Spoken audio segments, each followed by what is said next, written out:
మనము అది మనం చెప్పలేము ఇమ్మీడియట్ గా రేపా ఎల్లుండా అనేసి చెప్పలేము. కొన్ని facial fractures management depends upon the condition. అంటే కొన్ని పేషెంట్ ముఖం ఫ్రాక్చర్ వాళ్ళు చెయ్యి కాలు ఫ్రాక్చర్ తో పాటు కూడా వస్తారు. So it varies. కొన్ని ఓన్లీ ఫేషియల్ ఫ్రాక్చర్స్ రిలేటెడ్ ఉంటే 1 week to 4 weeks టైం పడుతుంది. ఎందుకంటే అప్పుడు మనం పళ్ళు కూడా మనము డిస్ఓరియంటెడ్ ఫ్రాక్చర్స్ అయిన డిస్ఓరియంటెడ్ ఫ్రాక్చర్స్ ఎక్కడ దవడతో పాటు పళ్ళు కూడా కదిలిపోతుంది.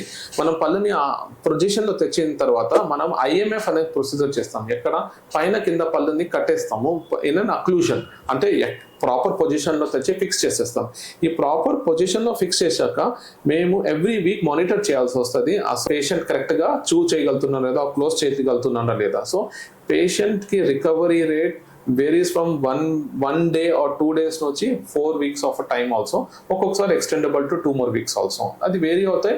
And kind of fracture, impact of fracture ఇవన్నీ డిసైడ్ చేస్తుంది. For more information you can visit VR clinic for better outcome అనేసి చెప్తాం. మేము మోస్ట్ ఆఫ్ ద ఫ్రాక్చర్స్ ని లోకల్ అనస్థీషియాలోనే చేసేస్తాము. డే కేర్ అంతే, వచ్చినామా చేపించుకునేసి వెళ్ళిపోవచ్చు. అసలు ఈ సర్జరీకి ఎంతవరకు అమౌంట్ ఖర్చు అవుతుంది సార్? ఇది మనకి ఫేషియల్ ఫ్రాక్చర్స్ కి అది కండిషన్ టు కండిషన్ వేరీ అవుతూ ఉంటుంది.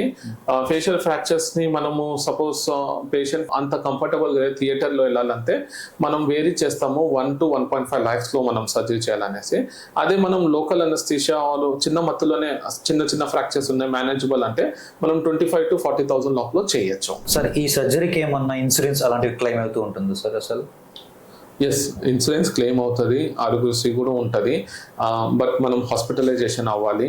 అండ్ కార్పొరేట్ హాస్పిటల్లో డెఫినెట్లీ ఇన్సూరెన్స్ ఉంటే అన్ని క్లెయిమ్ చేసుకోవచ్చు. So insurance definitely is applicable.